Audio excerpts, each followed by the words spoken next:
Would you please introduce yourself and describe your current leadership role? Yes, so my name is Angelia Barrera-Taylor, and I am the Assistant Director for Residential Life here at Oklahoma State University. Go folks! Okay. How would you describe your current management style in one sentence? I would say lead with respect and responsibility. Hmm. Yeah, I think two things are important when you're in a leadership supervisory role specifically too. You have to be able to respect the individual, but also be able to hold the responsibility of the role. So sometimes that's twofold, whether that is giving space and care for those that you support and you supervise, but also have the understanding that you have to hold them accountable for doing the job that you have to do, Yeah. especially in the kind of field of residence life and higher ed overall, because of the responsibility that we have for the students that we oversee. And a part of that too is like being able to be a role model of that is hard, because you have to be able to role model that behavior if you're going to hold them accountable to that behavior. Because if just like I wouldn't ask my team to do anything I wouldn't do. So in Yeah, that situation, I would be willing to go do that responsibility just like everybody else was asked to. absolutely. I think it's a big part of it. Yeah. Do you feel like you have a consistent management style between different staff members, or do you kind of adjust depending on the person? I think what I've had to learn is that you can't treat everybody the same in the sense of how you hold people accountable or how you ask for things to be accomplished. I think a big piece that I lean into is relationship building when it comes to those I supervise. So, how I hold one person and get to know that person is going to be different compared to how I do another person. But I'm still going to hold everybody to the same expectation across the board. And a lot of that can be seen as a way to navigate that individual because we are in a system like this. It can be very seen as being not an individual sometimes, especially the bigger of an organization you're a part of. It can be very hard not to be seen as an individual. So, but as my supervisory star, I feel like it's important to know the individual, and that also helps me get the buy-in to be able to get things done, and Yeah. that's very helpful too. Um, how do your personal values impact how you work and supervise others? A lot of my personal values actually tie back to a lot of the work that I do. Yeah. Responsibility is a big piece of my values that I have, both at home and at work. But also too, the other one that I think is very important is the sense of um, individualization and what that looks like in your role or being as a part of my values as an individual at home. I like to be able to share my individuality, but also at work I like to show that also being able to show who I am as a person, and that using my strengths and my abilities of what I carry and help that work off of those that I see. So I think being able to know how they translate across the board, even though for some the values are not the same at work that they are at home or in your personal life. But for me, a lot of my values do carry over because I love what I do, especially the kind of work that I do. It takes a lot of that as a part of my as part of my values and what I carry every day. How do you approach building trust and establishing credibility within your team? Oh yeah, no. So I came from a position to where I came into a leadership role where I was peers before with everybody else that I was supervising. So I was a Yeah. RA with the group that I first started working with.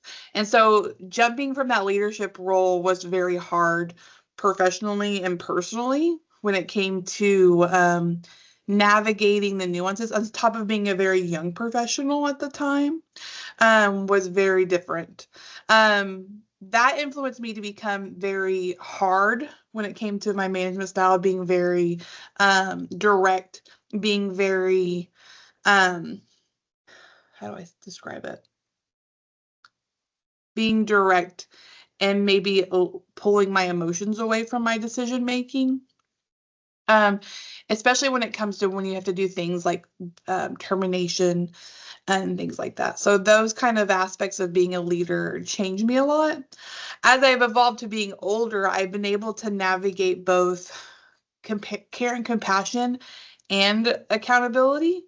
And navigating those aspects is all surrounded by relationship building. How do you build a relationship with your team members so that when they are not performing, you can say, hey, I know this isn't how you are. I know this isn't the kind of person that you are. This is where I'm holding you accountable. How can we build that from that relationship? Yeah. Especially like someone like coming from like being an RA to like being like a director or like Yeah. call director. How do you like approach conversations with those, like considering those new relationship right after you kind of started and then like kind of like, okay, we've kind of tried this a little bit. Like I'm gonna try and switch tactics a little bit. I think it's what was the hardest part for me was being able to understand the impact over time. When I started supervising those that were RAs with me, I think it was being able to separate the relationship and the workload and the accountability that came from that. A big piece of that was I had a student that was not performing, not doing well, but I knew them very well as a friend. And I, at that time, did not navigate that relationship well. I let that low performance continue. When I moved into my next year of being a hall director and I was in that same boat, I still supervised someone that was an RA with me. I had to navigate and pivot in the sense of accountability. I said, when you're in your academic cycle, which is how we function in the field, that reset allows you to think, okay, this is where I did well, and this is where I can change.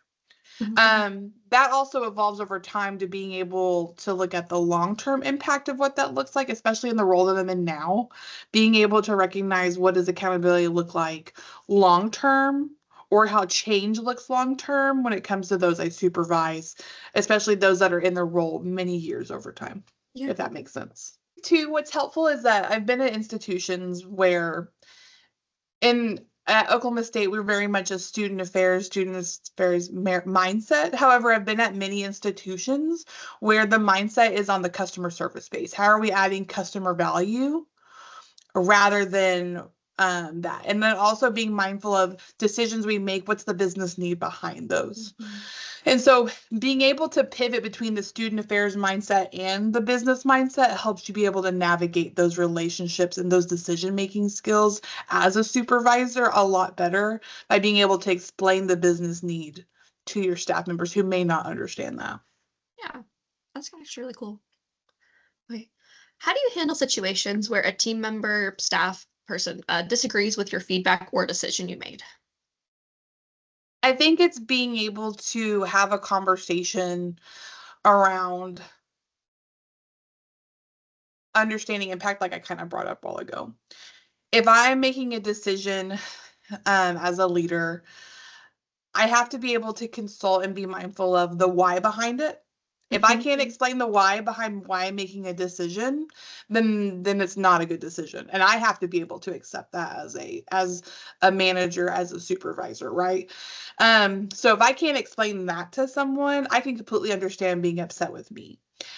But if someone still doesn't agree with me when I don't have the why, we have to be able to come to a compromise as to the understanding of going back to that business need. Why is that business need there? Why do we have to do that? And being able to have that conversation and gain an understanding. And they can still not respect me, but the same expectation we have with student staff of, you and I can have this conversation every day about how you don't agree with a decision. But you still have to walk out that door and be able to uphold that position and that information across everybody that they supervise. Yeah. And being mindful that this is still a safe space, that you cannot agree with that situation. And I can still see you outside this room holding that space accountable.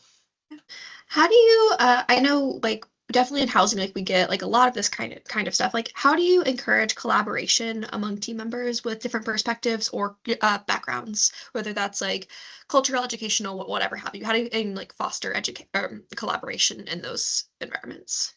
I think that's where you have to prioritize, and though sometimes people do not like it, and sometimes I'm one of those people. I am not a team builder person. I don't do well at those. Those are one of my things. I'm like, oh, I cringe on the inside, right? However, I understand the benefit of getting to know those around you because that helps you collaborate as a team.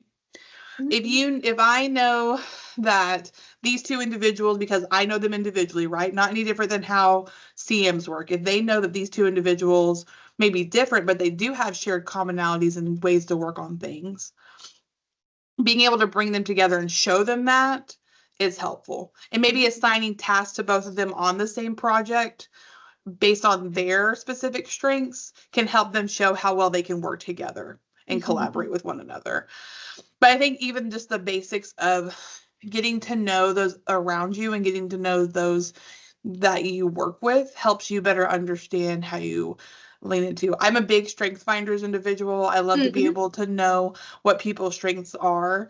And so that helps me better identify who I can work with that has a strength that may not be in my top 10, may not be one that I lean in on a regular basis, but I know I can go to that has that.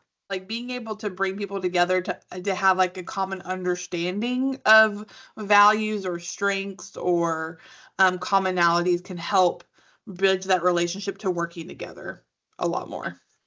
When you're hiring, what traits do you look for most in candidates? And then kind of like once hired or just kind of like coming into kind of this role where like all of us have like we're here kind of before you were here, like what does the process of developing your staff members look like? I think when it comes to hiring staff, which we're in the process doing right now, we're looking for a Yes. new RCE, right? Hmm. I think the thing that I look for is two things: the ability to jump into the role. And you have to be mindful of what that looks like at the time of year that you're hiring. If I'm hiring in May, you're going to have all summer to maybe learn that job before jumping into fall training, right? Hmm. If I'm hiring right now in February, you got to be able to jump into this role in March where we're about to close and you're in a whole community of relationship building and things like that. But also too, I seek out things that I know that my team may not have the most strengths in. Hmm. So like if I have a team that's very good about executing tasks and being able to do that, who do I lean to? Do I lean more to looking for a relationship builder? Do I lean more towards to making those more analytical thought processes? Hmm. So I think you have to be mindful of where your team is as a whole Yeah. before applying and looking for those. But I definitely always look for someone who's able to jump into the role, who can learn really fast and be able to build that. And then from there, I think it's thinking about long term. If you're someone in a position like the RCE role, that role is going to be you could be in that role for a good 2 to 5 years. And so what does that development look like over time? Whether it's, res life is not where I want to be the whole time. Maybe it's, I want to try these different aspects. Okay, great. Let's connect relationships with those that you may want to Yeah. work with. Um, or just being mindful of, I've never done res life before. And so great, let me try you into these different spots so that you can try different things. So I think it's all in the understanding what their long-term goal is also that helps you develop them as well. My last question today, what traits have you admired in past supervisors? How have other supervisors or current supervisors shaped your leadership? I think about my first supervisor that I ever had as a professional staff member in the role. Um, she carried a sense of responsibility that I admire, and but also the ability to make conversations that are hard, relatable. Right? To being able to, she had such a great job at relationship building that when it came to accountability conversations, like I admire about myself now, she did that very naturally. And so she has an aspect of that I admire. Another one that I can think of too is my supervisor I had at UT Austin. She has a therapy background. And Mhm. so she very much did a lot more of how do you navigate an understanding of another person.